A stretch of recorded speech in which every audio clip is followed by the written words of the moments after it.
One's life begins to change when their desires transform into concrete actions. You're listening to the Desire to Be podcast, where your desires for your life and relationships become your mastery. I'm your host, Devora Goldberg, and thank you for joining.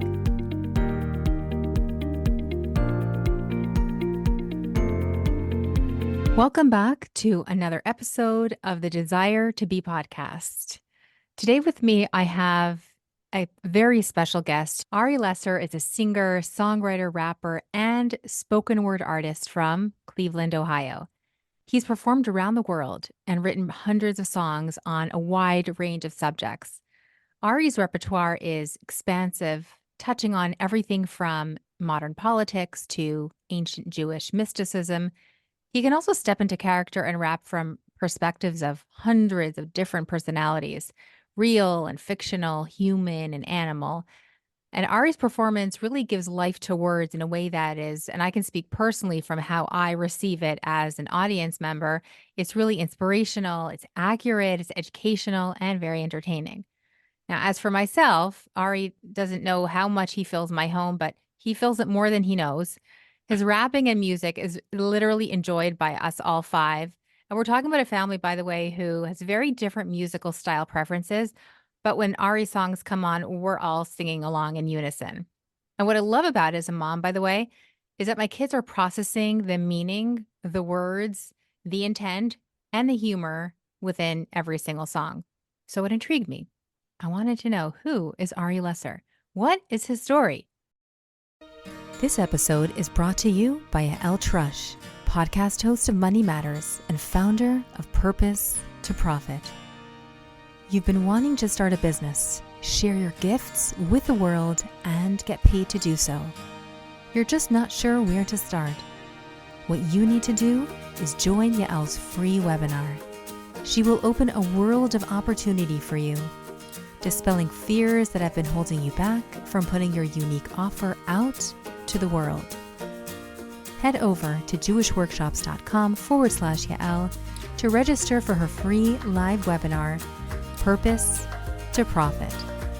It's all happening, my friends, on Monday, June 3rd at 12 p.m. EST. Mark your calendars now and head over to jewishworkshops.com/Yael to reserve your spot now. Details in show notes. So here we are. Thank you, Ari, for joining the Desire to Be podcast. Pleasure to be here. Thanks so much for having me. Take my audience back to the moment that you knew that you had a talent in songwriting and rapping. So the first rap I ever wrote was in high school. Actually, I went to a public school, Cleveland Heights High, about 80% African American, and hip hop was just the music everywhere. So that's where I first, kind of started listening to hip hop and got into it. And one day we had a substitute teacher in biology class and we weren't learning anything. So I decided, I'm going to just write a rap just for fun. I wrote a Jewish gangster rap. I was trying to be funny and probably spent like half an hour during class writing it. And afterwards I shared it with my friends and they were like, man, that was hard. They gave me like such props. It was really surprising, honestly. I wasn't sure what to expect. So I really think if they'd given me a negative review on that first one, that probably would have been the end of my career right there. So that initial positive feedback inspired me to keep at it and try to write more songs. I was like, if I wrote this in half an hour during class, I could do much better if I put my mind to it and really took some more time to process and create. So been writing ever since then. It was probably when I was 16, 17. So it's been 20 years now that I've been writing songs. And what would you say kicked off your music career?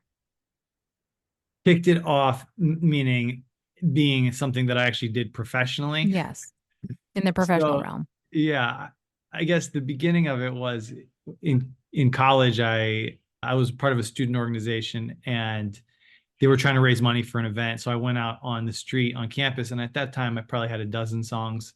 So I made a little list of like my dozen songs. I just sat on the corner in front of the bookstore and, basically was like, hey, I'll sing you a song. If you like it, donate to the cause. Right. And in maybe an hour, 2 hours out in front of the bookstore, I made $60, which on campus at the time, no one's making $60 an hour. So that was the first time I was like, wait a minute, maybe I could actually make money doing this. So I started going to music festivals all over the West Coast in the summer. After I went to University of Oregon, and I spent a lot of time on the West Coast, 4 or 5 years. And every summer I'd go around Oregon, Washington, California to these weekend music festivals. Mm-hmm. And the first few years I was just going around in the campgrounds or in the parking lot selling CDs. And then later I started to actually get booked at some of the festivals to perform, to MC.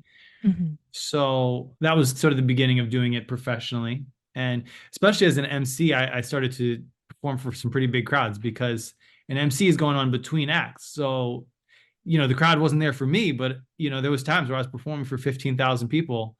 And so that kind of got me over any stage fright that I had left. At this point, it doesn't faze me how many or few people are in the crowd. And actually, really, the more the better to kind of feed off the energy of the people. Yeah. And tell my audience how your music genre continued to evolve. So you told me previously that you started rapping with verses from the Bible. How did your music evolve from there?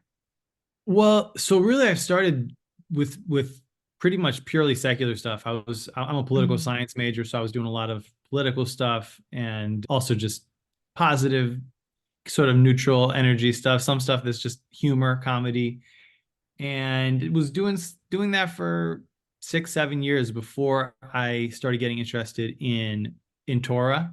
And I think that's good because some people they just start trying to write songs about Torah and they're not very good songwriters. That's why you end up with like a lot of corny Jewish songs because people who haven't written a song ever try to, write a song about Torah. It has nothing to do with the Torah. It has to do with the songwriting techniques. So I had a good, 6, 7 years to work out the kinks on my writing process before I started writing Jewish songs. Mm-hmm. And what really got me interested in Torah was the Psalms, the book of Psalms. I was working on an album in Los Angeles with these Rastafarian guys. One of them had actually bought one of my CDs at a music festival, Mm-hmm. and they liked it so much that they offered to fly me down to LA and finance a whole project. So this was right after my senior year, so it was perfect timing for me. I just graduated and went down to Silver Lake. I didn't know much about Rastafarians at the time.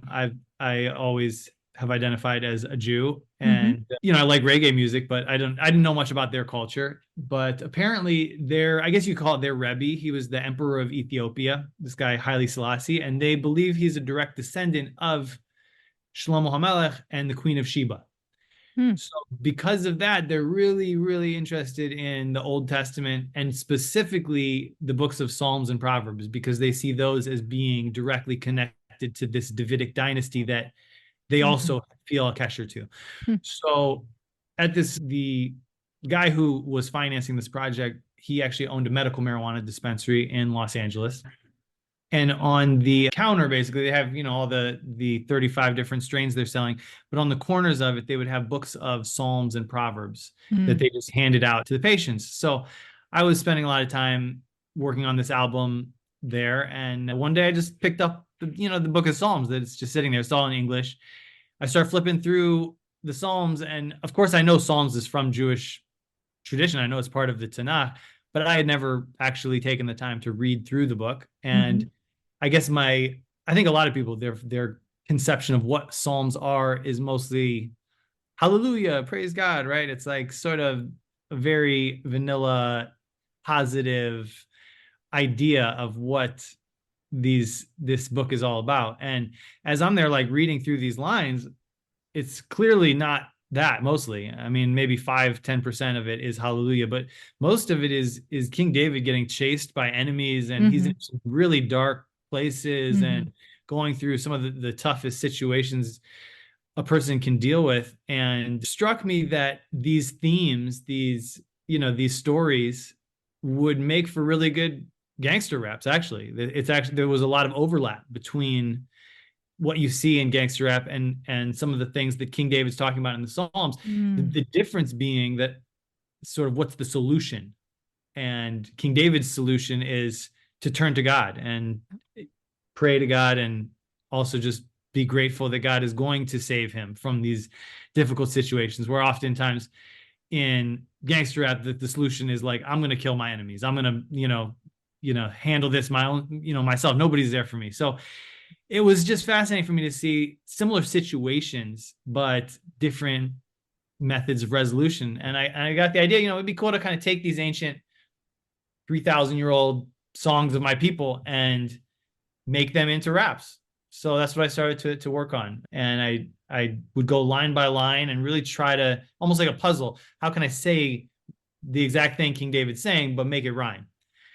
And I'll give you a little example. Here's Psalm 23. A lot of people know that one. So if you can follow along, it's like, a song by David means morely Davi. Lord is my shepherd, I have all I need. In lush meadows, he lays me down. Near tranquil waters, leads me around. Restoring my soul while he guides my aim. On righteous paths for the sake of his name. Though I walk through the valley in the shadow of death, I will not fear evil, for you've never left.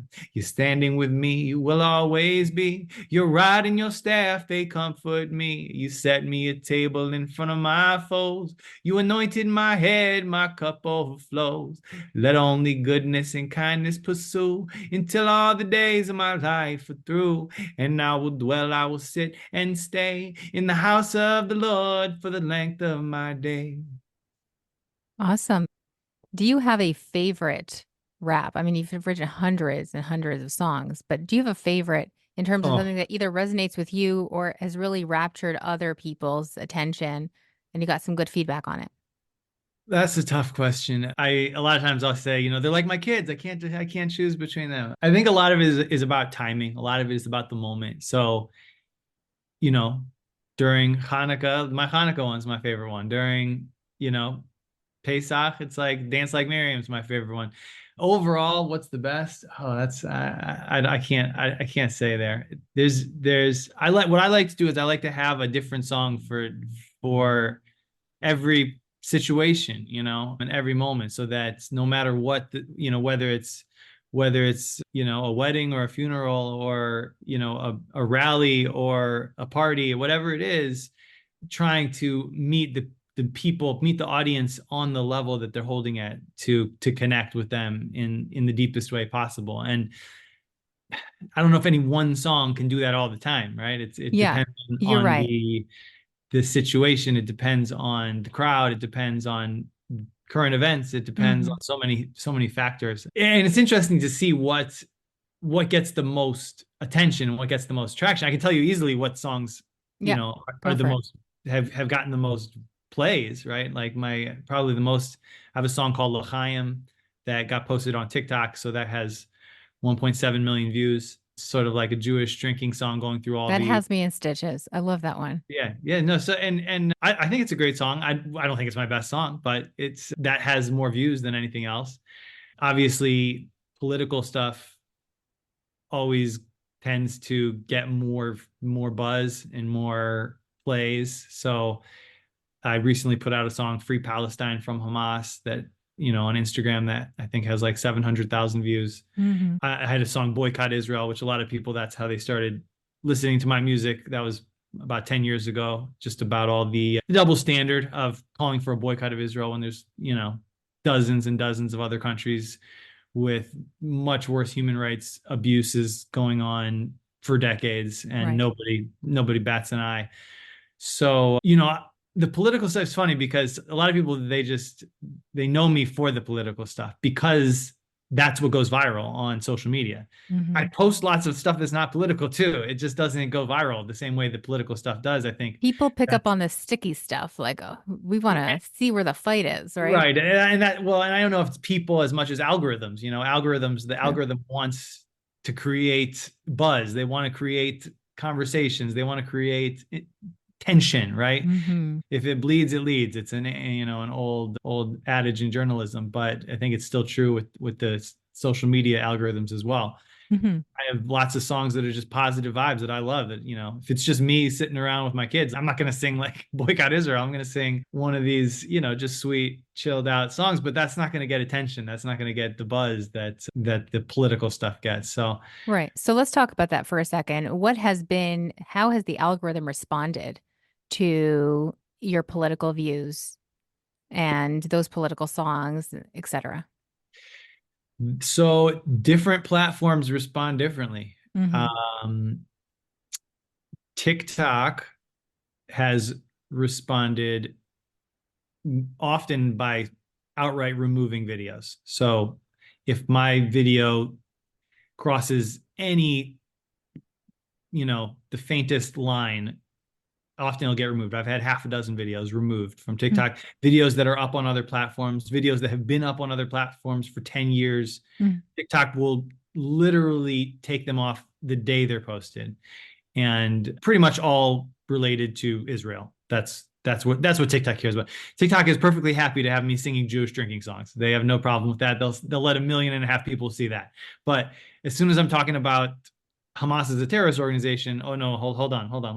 Let's nip that in the bud. So, they've definitely shut me down pretty hard. What I find with TikTok is that every once in a while, one of my videos will slip through, and then when they kind of realize their mistake, then like the next video I post will get no views. Like the Free Palestine for Hamas song, I snuck it through by not putting any hashtags, not putting any message at all. So just the Mm-hmm. video itself with no comment at all. And it kind of slipped under their radar and got, it's probably, I think it is the most successful view on my actual TikTok page, had over 200,000 views in the last month.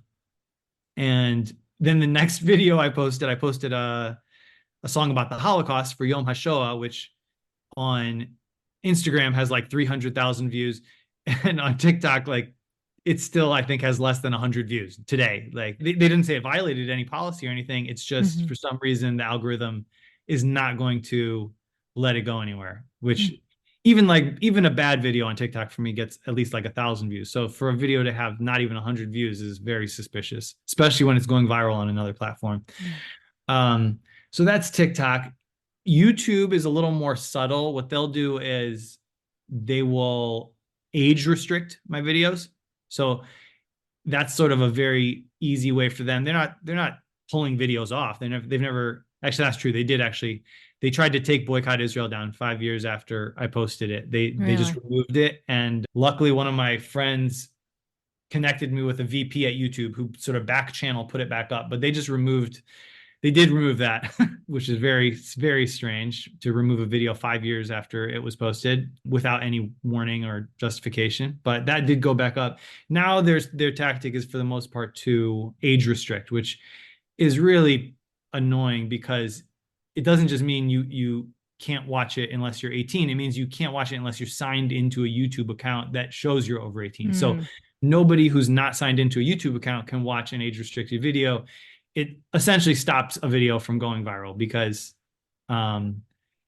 it severely limits the potential audience. So that's how YouTube handles it. I had a serious problem with Facebook for the last few months, which is Facebook's probably my biggest platform. I have almost 20,000 followers on my Facebook page. And after October 7th, I reposted my Hamas song, which went viral again, got 500,000 views and an insane amount of hate, like nothing I've ever seen before. It had over 30,000 comments, and the vast majority of them were, I don't know if they were bots or just crazy fundamentalists in Indonesia or whatever it is, but like really intense hate, not just, I disagree with you. It was like, we miss Hitler. We wish he'd come back and finish the job, like super violent, awful stuff. And I decided to take a screenshot of like one of these comments. It showed that it was someone else's comment. I think the comment said something along the lines of, we wish Hitler would finish the job. Some comment like that, that praising Hitler. And my message was, if you don't think that anti-Semitism is a serious issue in our country right now, just take a look at some of the comments on my latest Facebook video. And then I post a screenshot of the comment, right? So I posted that maybe 6 months ago. I posted it on several platforms. I posted on Instagram and Twitter, and didn't have any problem with it or anything like that. And I noticed that actually for the last 2-3 months, I haven't been getting much traction on Facebook, which is normally a very good platform for me. I've been on there since college. So, 15 years, and I have a lot of fans and followers there. And it was like anything I was posting was just kind of fizzling. And then I posted I posted I think I posted a Purim song, brand new Purim song, was going viral on Instagram, going viral on other platforms, and it was like nothing on Facebook. I was like, this is suspicious. So I started digging around, like, what's going on? I look at my page status and find out my page is at risk of being unpublished because I've been labeled essentially like a dangerous, a supporter of dangerous organizations or individuals. I'm like, what is this about? So I dig deeper and I find out that essentially that post I had made Mm-hmm. 2 months after I made it, somebody flagged it, and Facebook was essentially treating me like a Nazi supporter, right? Even though the post clearly said, look at this Nazi supporter. We have to watch out what's going on Right. in our country. My account was then like flagged as a, you know, pro Hitler account or something like that. And so they weren't recommending any of my posts anymore. How'd you And rectify that one? so, first of all, I posted about it and was like, this is absurd. It told the whole story.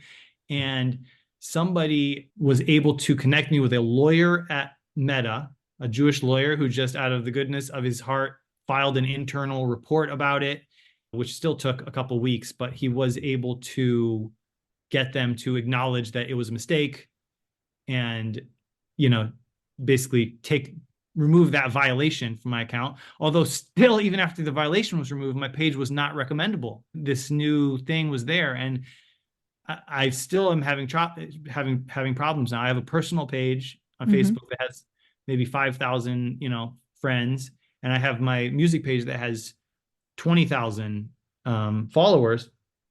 And basically, ever since this has happened, my personal page gets more traction than music page, even though it has a quarter of the reach. So Mm. something is still going on. I don't Yeah. know what else I can do to rectify the situation, but Well, maybe one of my audience members who are listening to this will reach out and say, I got an answer for you, Ari. But when you touch on politics and anti-Semitism in your music, why do you feel that music in particular has an upper hand in combating this reality of, like you said, the anti-Semitism that's raging right now, and specifically about spreading the truth, which is what you bring out in your words? yeah, I mean, I think what's so sad about the current situation is the unwillingness to engage in dialogue. And you see it when you look at Yeah. these videos of people going to the encampments. I've seen reporters go to dozens of people in the encampment and just ask them, why are you here? Like, no, nothing controversial. Just why are you here? What's and they will not even talk. They'll Hmm. say, go talk to the media liaison. They won't even speak. And forget about, speaking to someone who's actually confronting you with controversial information. They won't even speak anything. Hmm. And the whole idea of the encampments, shut it, we're not going to let you in if you disagree with us, right? You need to have a wristband that you've already agreed with our principles to even be allowed into our community. Hmm. That's not dialogue. That's, you're not going to get anywhere with that. You're not going to find peace with that. You're not going to solve any tension with that kind of attitude. And people are unwilling to people, I think, for a long time have been unwilling to read information because I think they're just lazy, and getting spoon-fed stuff in video form is better. But I think now it's even gotten worse that people are unwilling to even watch videos of, what people who disagree with them think. And many times I've tried to share videos or podcasts with my friends who don't see the conflict the way I do, Hmm. and they'll respond to me in a way that clearly shows they didn't actually watch what I said, what I sent. If they had Hmm. watched what they sent, their response would make no sense at all. So unfortunately, there's a very little willingness to talk, to engage, to read, to learn. And the power of music and of song, I think, is that it's maybe one avenue that you can sneak stuff in. You can sneak a little bit of truth into somebody's world with music. and they didn't even realize it. And by the time they realize it, it's too late. It already In got their them, head. right? Yeah. So that's kind of my goal. And what I've realized is, unfortunately, I have to be more and more subversive about it. For example, with my latest song, it's Free Palestine from Hamas. Mm-hmm. I kind of designed it so that the chorus is like, free Palestine, let her people be free, free from terrorist activity, eliminate hate from the river to the sea. We could all live in peace and prosperity. So when you hear that chorus, like, first of all, you're like, free Palestine. So if you're on the free Palestine side, you're immediately drawn in, oh, free Mm-hmm. Palestine. And then even when I'm like, free it from terrorist activity, you're like, well, maybe he's talking about it. Like, by the time you realize that I'm not on your side, you're probably 15 seconds into the video at least, right? Mm-hmm. And maybe you'll continue listening. There's a better chance you'll continue listening than if you just flip right through it. But also, the way the algorithm works is the algorithm sees, oh, hey, pro-Palestine person watched this video for 25 seconds. Let's feed it to all their friends who maybe they'll also watch it for 25 seconds. And hopefully then the message reaches the other side. Because I get very frustrated by the echo chambers that we're in this world. And I think the pro-Israel side is definitely guilty of just preaching to the choir most of the time. They create content that definitely is true, and it gets their people pumped up, but really has no potential of changing anyone's mind about anything. And what good is that? How is that going to forward our cause? How is that going to help us in this information war? Because that's what it is. There's an information war going on right now, and frankly, we're getting our butts kicked. We're really getting whooped. And the IDF is taking care of business on the ground, but in terms of the social media battle, it's definitely going the other way. Yeah, And it's more far reaching. And it seems like as an artist, you've taken your stance as it's not just a message that you're preaching to your own choir. You found a way to weave it into the other side as well so they can hear your message. Even if they disagree, at least they've heard something, which with most people, they're not going to engage in that dialogue. This episode is brought to you by Yael Trusch, podcast host of Money Matters and founder of Purpose to Profit. You've been wanting to start a business, share your gifts with the world, and get paid to do so. You're just not sure where to start. What you need to do is join Yael's free webinar. She will open a world of opportunity for you, dispelling fears that have been holding you back from putting your unique offer out to the world. Head over to jewishworkshops.com/Yael to register for her free live webinar, Purpose to Profit. It's all happening, my friends, on Monday, June 3rd at 12 p.m. EST. Mark your calendars now and head over to jewishworkshops.com/Yael to reserve your spot now. Details in show notes. I want to switch gears for a moment, Ari, and speak about your appearance. You are a Nazir, but maybe not everyone in my audience knows what that is. So tell us what it is and why you decided to walk that route. Sure. So a Nazir it's a mitzvah. It's actually 10 of the 613 mitzvahs are only relevant to Nazirs. And it's given in the book of Bamidbar, the book of Numbers, in Parsha Naso. Essentially, there's three major prohibitions, which are a Nazir cannot cut their hair, which I got it tucked up here, but you can see I got a nice little here. So there's different kinds of Nazirim. So nowadays, a Nazir cannot cut their hair because to complete your vow, you need to bring korbanos at the Beis Hamikdash. You need to be tahor, you need to be pure, so you need paraduma. So essentially nowadays, you're kind of stuck in it until Mashiach comes, until we get a temple. In biblical times, there was three kinds of Nazirim: Nazir Shloshim, Nazir Olam, and Nazir Shimshon. So a Nazir Olam and a Nazir Shimshon are lifelong commitments that, they are Nazirs for life. A Nazir Olam, I believe, is actually allowed to cut their hair on a semi-regular basis because they're a Nazir for life. And then you've got a Nazir Shloshim, which is a Nazir for any amount of time. Shloshim is the minimum, 30 days, but it could be any amount of time. I am a Nazir Shloshim, so technically my term is 1 year. That's what I took. This is a voluntary vow, by the way. That's how you take on Naziris. Is any man, any Jewish man or woman could voluntarily say that they want to be a Nazir for whatever amount of time they say. Mm-hmm. Obviously, 30-day minimum, and then they become a Nazir. It's not, you don't need a court, you don't need a beis din. It's pretty simple What process. inspired you to go this route? The reason why I ask, because if my audience members are not familiar, not every Jew turns around and says, I want to be a Nazir. So I want to No, know most of what them don't. inspired Ari in this Most situation. of them do not. Well, so I'll give you the two other prohibitions first. So there's haircutting. There's no eating grape products. So the actual fruit of a grape. You can't eat a grape. You can't eat a raisin. You can't eat wine vinegar or wine or grape seed oil. So anything from the skin of the grape to the seed of the grape is prohibited. Alcohol is not prohibited. Many people don't realize that. They think Naziris is a prohibition on alcohol. It is not. You just cannot drink grape-based alcohols. So wine is prohibited, but beer and liquor is totally fine. And then So, based on that, sorry to cut you off. What do you make Kiddush on? so usually I make Kiddush on challah. You can also make Kiddush on Chomer Medina, which is sort of the drink of the province. But my wife makes great homemade challah, so I usually make Kiddush on that. And you just basically, when you make Kiddush on challah, anybody can actually do this. If you are in a pinch and you don't have wine, you just say the normal blessing of Kiddush, the whole thing, except you just switch out Hamotzi Lechem for Borei Pri Hagafen. Otherwise it's exactly the same as regular Kiddush. Mm-hmm. And you were saying the third. The third thing is not coming into contact with human corpses. So tumas mace, or also cemeteries are a problem.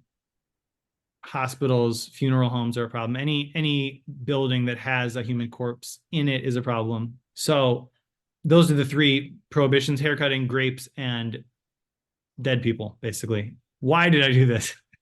Now that's a tougher question. This was, let's see, about 15 years ago, a little over 15 years ago. I was just getting interested in Torah. I was very interested. So I was reading a lot of Torah. And at the time, I didn't really have any connection to the oral tradition. I had my art scroll Tanakh, and I was reading the Parsha every week. Obviously, I was very into the Psalms. Like I said, that was kind of what got me interested in the first place in Torah. And then it happened that this one week, there was a lot of really weird hashgacha pratis going on in my life.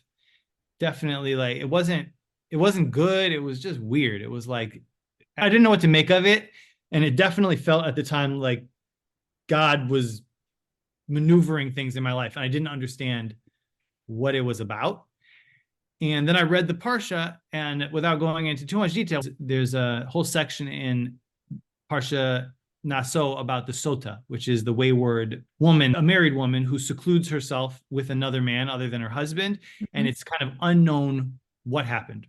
We don't know. Was it, did she commit adultery? Did she not? And this is after her husband has already warned her not to seclude herself with this particular man. She did it. There's no witnesses. You can't prove anything. So it's this awkward situation, and the Torah provides a whole procedure to resolve it, to try and bring peace back between husband and wife, or, prove that she committed adultery, one or the other. And so I'm reading this whole thing about the Sota, and it was just resonating with what I had been experiencing that week. And then immediately after the Sota is the whole story of the Nazir. And it doesn't seem to have any transition. There's no, like, what is the connection between the Sota and the Nazir? It just seemed like it was out of left field. Like, why are we going from the Sota to the Nazir? And I was like, I want to hear more about the Sota. Like, what are you talking? Why are you bringing this weird vow with the grapes? And it just didn't make sense to me. So I decided to just look a little deeper into it. Like, what is the connection between these things? And the basic understanding is that the reason Nazir follows Sota is because somebody who witnesses a Sota, that is why they take on the vow of Naziris. That's the connection. That somebody who sees this whole Sota procedure, then they sort of want to elevate themselves to become more holy and take on Naziris. So I was like, you know what? Maybe that's why all this weird Hashgacha Pratis stuff was going on in my life. Maybe that's why this was happening. Maybe the whole purpose is for me to take on Mm, this vow. And at the time, because I didn't have any of the oral tradition, I didn't know the fine print. So I was like, I could just take it for a year. I'll just be a Nazir for a year. Not a big deal. Like I could do that. Just not eat grapes for a year. I'm not planning on going to any funerals anyways. Hopefully nobody dies. I'm a young guy. It didn't really seem like a big commitment. It wasn't like I thought I was taking on this huge life altering path. And then I think later that year, I ended up going on birthright to Israel. mhm, And after my trip, I went and learned in yeshiva. So I went to Mayanot for a month-long beginners program. And at Mayanot, they have a whole library. They got all the whole Talmud in English. So mm. that was my first experience really learning Talmud. And I'm like, oh wow, they got a whole book on Nazir. I'm gonna check this out. So I start reading the tractate Nazir of the Babylonian Talmud, and that's when I'm like, oh boy, like There's more. now I'm seeing the fine print. What did I sign up for? So then I realized, okay, you actually now in modern times you can't complete your vow because you have to be ritually pure to even start counting your days. So I took it for a year. I'm still like not even one day in. 15 years later, I'm not even one day into completing my vow because I need to be ritually pure. Since at some point in my life I came into contact with a human corpse, Mm, the only way to get out of that is with the para aduma, the ashes of the red heifer. So a mikvah does not help at all mm, with purifying from this kind of thing. So almost everybody today, by the way, is ritually impure. That's just kind of the norm.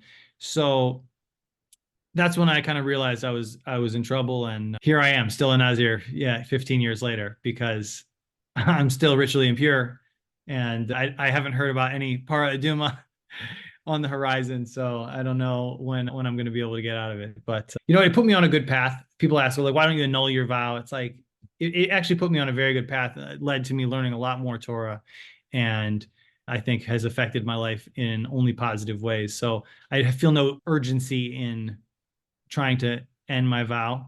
Plus, I get to do, extra mitzvahs. There's 10 extra mitzvahs that only I have, basically. And which two is of them pretty are cool. positive. One Yeah. of one of which is to grow my hair. So I kind of like that because like even when I'm asleep, I'm like doing a mitzvah. Yeah. I'm constantly engaged in this mitzvah of growing my hair without even thinking about it. So I feel like it's a nice little safety net. Yeah. And it makes you uniquely you. Yeah, yeah. Tell my audience a fun fact about you that they might not know. Sure. Let's just think. Well, I'm a vegetarian for about 20 years. I am mostly vegan actually, but my kind of my general policy is if we're not saying tachnun, then I eat eggs and dairy. So some people they'll eat meat only lichvod Shabbos. So I kind of do the Mhm. same thing, but for eggs and dairy, I only eat them for special occasions. And Well, we although know about that because you wrote about it in your song. Don't oh, eat meat, it's not my style. sure, Right? yeah. Okay, so that's not so then that's something people do know about me. Let's see what else. I'm a big soccer player. I love soccer. That's kind of how I get my exercise. I get really bored. I can't go to the gym and just like lift weights and like run in a circle. I have no patience for it. So I need a game. I need something to do. And Hmm. soccer is definitely my go-to. I played this morning actually and try to play 3 times a week if I can. One of the things I love about soccer is it's like an international language. And I'm here in Cleveland. I spend most of my time in the Jewish community. I go to shul. I live in Beechwood, which is a major Jewish neighborhood. And I think a lot of people, whether they're Jewish or not, they kind of spend a lot of time in their own bubble. And I have this. I organize one of the biggest soccer groups in Cleveland area. So we've got almost 2,000 people in the meetup group. We don't get that many for meetup, Right. but it really is this incredible cross section of humanity, and we've got people from every continent that show up, and they probably would never come into contact with each other if it weren't for this game. And I've had the experience of going to other places and going to other cities and going to other countries, and it's just this, like I say, universal language that you can just drop in and everybody is on the same page. And no matter what your skin color or religion or background or age, all of a sudden you're on the team, you're on the same team, you Yeah. know, you're working together. And I think it's a really, really beautiful thing. And I would like to see more of that in the world, and more ability to connect with the, you know, people of every background and every culture. And I guess there's a major problem with dehumanization right now, that people, they they've built up so much hatred that they don't even see the human in their enemy. So it's one Mm. thing, like, you have an enemy, you got an enemy, okay, but they're a human still. Like, and even in soccer, it's like, okay, the other team, you want to win, you want to beat them, but you can see they're a human. They have pain. If you know, if you step on their foot, they're gonna cry, right? I mean, it's like, Mhm. and especially now with social media, people just, they don't even come face to face Right. with their enemy, and they're able to completely dehumanize them and just view them as something that is just worthy of death, essentially. And I think that's a big part of how we got to where we are today in the conflict. So Yeah, and it seems like it's this like central nerve, like in your message, both in your music and in your sports. You're looking for something universal that everyone can tap into, respect each other, hear each other out, be on the same team, be on opposing teams, but at least engage. mhm. Who would you say inspires you as a person? That's a great question. I always say my Rebbe is David HaMelech. King David is a huge inspiration for me. He's obviously not with us anymore, but his words are. Yeah. He's an inspiration on a lot of levels. I mean, first of all, as a songwriter, that's how I first connected to King David. Is I was a songwriter, and I was looking at these psalms, and it's like, at the time I'm writing like political stuff, and seeing how the song that I'm writing is literally outdated less than a year after I wrote it. And here's King David, who wrote these songs 3,000 years ago, and everybody is still singing them. Not just Jews, Christians, Muslims, everybody loves them. What is it about his lyrics? What is it about his message that is eternal, that's timeless? And how can I learn from that? Mhm. So that's one element of David, but there's many other things, because, you know, another part of it, I think, is tshuva, right? Is the ability to recognize one's own mistakes and repent and try to make them right, and try to become better. And, you know, as much as the Talmud says, you know, the Talmud says King David never sinned, and I get that idea, but in some ways it bothers me, because if you say he never sinned, then that means he never did tshuva, really, because if you didn't sin, then how could you do tshuva? And that, it sort of takes away his greatest superpower to say he never sinned, because tshuva is a superpower. It's like being able to come back from the dead, almost, and And continuously rise. continuously rise. And no Yeah. matter, you know, no matter what happens, basically nothing stands in the way of tshuva. So he didn't have an easy life. He you know, had a lot of blood on his hands, even, you know, and was able to continuously rise from every fall that he had. And I think there's a lot to be learned from that as well. Also, as a warrior, you know, just fighting for his people. Mm. As a musician, being, you know, the best in the business. Even as a kid, you know, King Saul was looking for a great musician. They brought David. He was the greatest musician. He was the greatest warrior. He was not just a one-trick pony, this guy. You know, he really was able to operate in many different worlds at a high level. And I continue to learn a lot from David Hamelech. Love that. On the Desire to Be podcast, I like to hone in on my guests' innate desire for what propels them in life, what drives them, what moves them forward to be better, to influence themselves, to influence others. What would you say is your greatest desire for yourself, for your family, for your audience, for the world? Well, a long time ago, I had this realization that I, I think my highest purpose is like to be a song, literally to be the song. Like, you're seeing a person here, and you're talking to a person, but actually,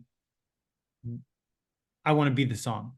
Now it gets trickier now, because now I'm married, I have kids. I can't just be the song. Like, I actually have to also be a father, and be a husband, and be a provider, and it's really it's not an easy tightrope to walk, to a song is not good at, at a lot of those things.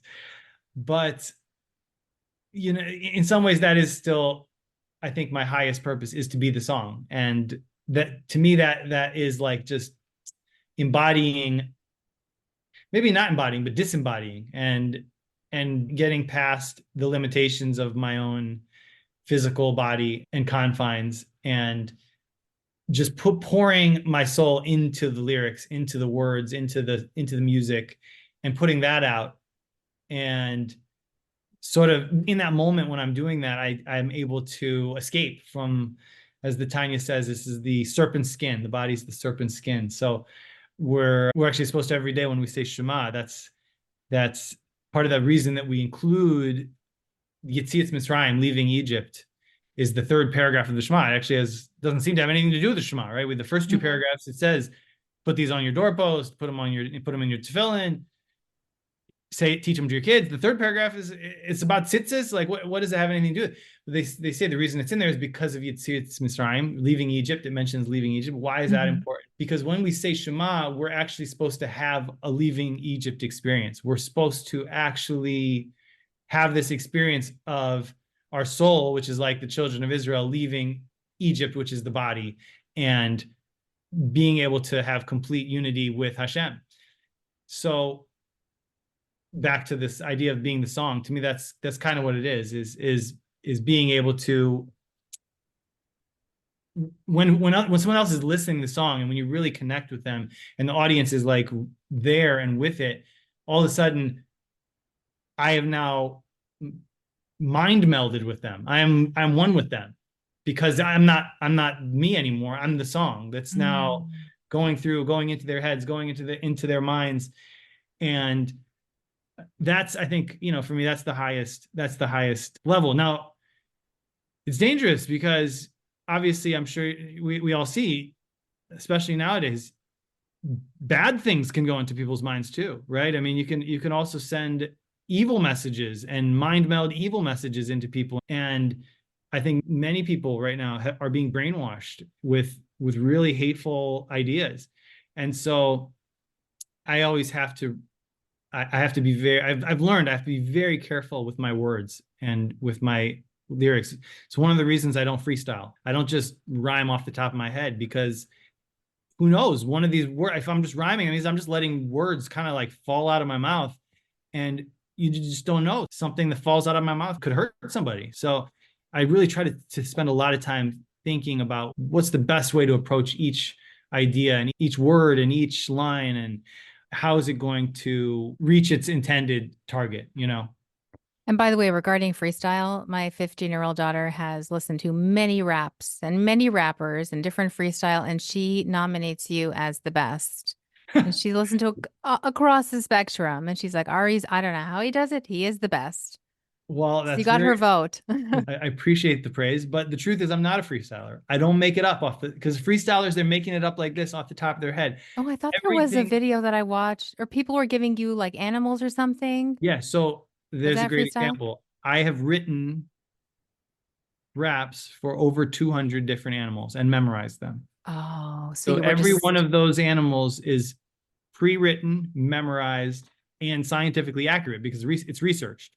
So I'm not just letting random words fall out of my mouth and make stuff about animals. Every single line in there is chosen intentionally and memorized. So at this point, I have enough songs that people think I'm freestyling, because they're like, sing a song about this. And I go off on like a 5-minute song about whatever they just said. But that's because I have written that song. I wrote that song 5 years ago, whatever. So the animals is a great example. People are blown away. They're like, how the heck is he freestyling about all these animals? I'm not. I don't freestyle.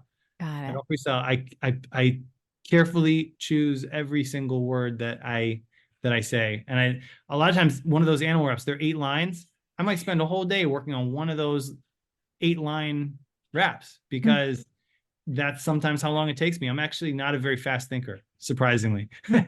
I'm a very slow thinker. I'm a slow and deep thinker. Yeah, people, Malcolm Gladwell, I don't know if you're familiar with him. He He's a New York Times bestselling author, but also has a great podcast called Revisionist History. And he had an episode, one of my favorite ones, where he was talking to Nakamura, who's one of the best chess players in the world.